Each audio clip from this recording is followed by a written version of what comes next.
সব মেয়েরাই খারাপ, শুধু ও একাই ভালো। এতই যদি ভালো হয় একটা ছেলে, তাহলে তার 4টা 5টা বিয়ে করা লাগে কেন? একটা পুরুষ যদি সত্যি ভালো হয়, তার ক্যারেক্টার যদি ভালো হয়, তার চরিত্র যদি ভালো হয়, তার বুদ্ধি বিবেচনা যদি ভালো হয়, তাহলে তো তার একটা বউ নিয়ে জীবন পার করে দেওয়ার কথা। 4টা 5টা বউ লাগে কেন? এই যে নুসরাত মেয়েটা, সে কি দেখতে শুনতে খারাপ ছিল?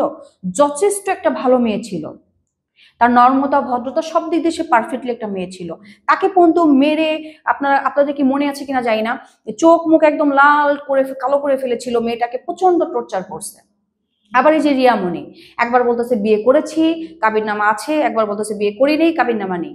তাহলে ওরা যদি একই মুখে 14 রকমের কথা বলে, আমরা কোনটা বিশ্বাস করব? আমরা তো জনগণ, তাই না? এখন আমি যদি একই মুখে 10 রকমের কথা বলি, তাহলে এই জনগণ কোনটা বিশ্বাস করবে? মানে এরা নিজেদের ইনকাম চালু রাখার জন্য, নিজেদেরকে হাইটে রাখার জন্য, এদের যত যা ঝামেলা আছে, বাড়ির ঝামেলা হোক, ঘরের ঝামেলা হোক, বেডরুমের ঝামেলা হোক, পার্সোনালি ঝামেলা হোক, সব কিছু জনগণের সামনে আনবে। কেন? আনার তো একটা লিমিট থাকা উচিত।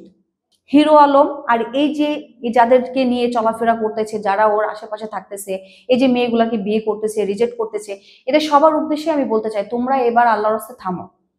তোমরা এবার আল্লাহর রাস্তায় থামো। বিয়ে তোমরা একটা না 100টা করো, তোমাদের যদি সামর্থ্য থাকে, তোমরা যদি খাওয়াইতে পারো, তোমরা যদি ধরে রাখতে পারো, 100টা করো, কিন্তু সেটা কিভাবে পাবলিসিটি করো না।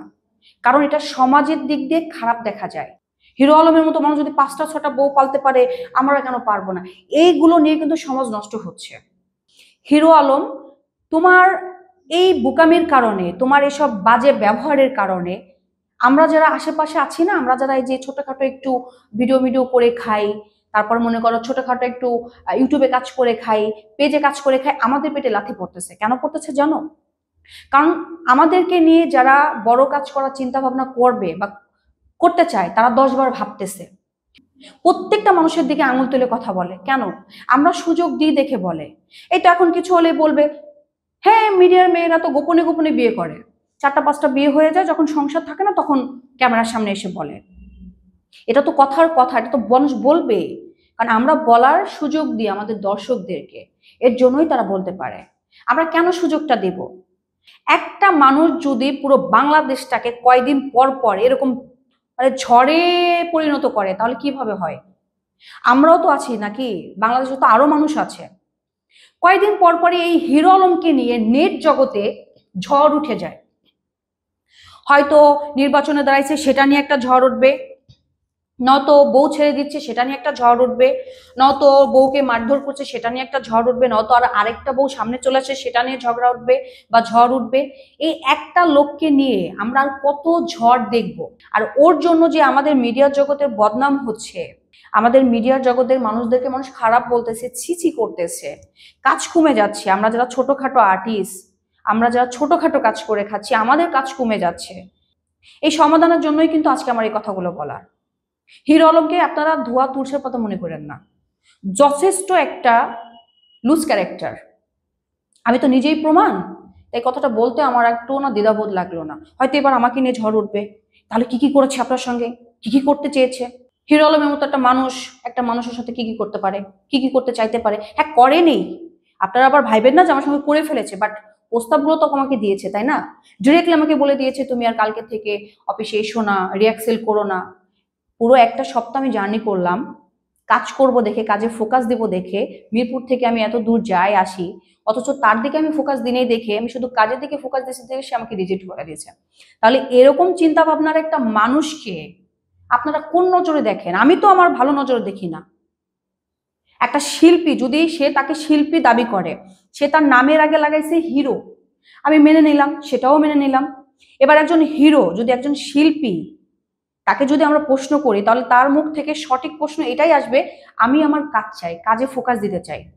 আর আমি কাজে ফোকাস দিছি দেখে, তার দিকে ফোকাস দিনেই দেখে সে আমাকে ডিরেক্টলি বলে দিছে কাল থেকে তোমার রিয়াক্সেল বন্ধু, তোমাকে দিয়ে আমার হবে না, কারণ আমি তার দিকে ফোকাস দিই নাই। এই ধরনের কথাবার্তা, এই ধরনের বিবেক বিবেচনা নিয়ে যারা আসে মিডিয়ার জগতে, তারা মিডিয়ার কখনো ভালো চায় না। আমি এক কথাই বলতে চাই, হিরো আলম আমাদের মিডিয়ার কোনো ভালো চায় না। ওর একটাই উদ্দেশ্য, ও কি করে ভাইরাল থাকবে, ও কি করে পকেট গরম করবে, কিভাবে মানুষকে সবসময় যেন দড়ির উপরে রাখা যায়, ও এটাই মনে করে। মিডিয়ার জগতে কি কম মানুষ আছে? প্রত্যেকটা মিডিয়ার মানুষের জীবনে একটা না একটা ঘটনা আছে। প্রত্যেকটা মিডিয়ার জগতে যত মিডিয়ার ছেলে মেয়েদের একসঙ্গে বিয়ে হয়েছে মিডিয়ার জগৎ থেকে, প্রত্যেকটা সংসার একটা না একটা ঘটনা আছে। সবাই কি সব ঘটনা ফোকাস করে? কেন করে না? ক্যারিয়ারের ক্ষতি হবে, সম্মানের ক্ষতি হবে, কাজ কম হয়ে যাবে। কিন্তু এ দেখেন, এ যেটা হবে সেটাও বলবে, যেটা না হবে সেটাও বলবে। কেন বলবে? কারণ এই মিডিয়াকে ভালোবাসেই না। ওর কাজের দরকার নেই তো, ওর দরকার শুধু ওর ভাইরাল থাকাটা, ওর পকেটটা গরম করা। তাহলে একে আপনারা হিরো আলম কিভাবে বলেন? এই হিরো আলমটা হয় কি করে? এ তো হিরো শব্দটারই যোগ্যতা নাই এর মধ্যে। হিরো শব্দটাকেই তো অপমানই করতেছে। কিভাবে একে হিরো আলম বলেন আপনারা? আমি তো মানিই না। আর এর পিছনে আপনারা যারা দৌড়াচ্ছেন, আপনাদের দৌড়ানিটাই আমি মনে করি বৃথা। বউ তো একটা দেখলাম না, মানে একটার পর একটা একটার পর একটা ওই কি জন্য বলে হাঁস মুরগির বাচ্চার মতো আসতেই আছে আসতেই আছে। এদিক থেকে একটা আসে আই টি টি টি টি টি টি টি, এদিক থেকে একটা আসতেছে, ওদিক থেকে আবার যখন একজন মানুষ ডাক দেয় আই টি টি টি টি টি মুরগির বাচ্চা, ওদিক থেকে একটা আসে।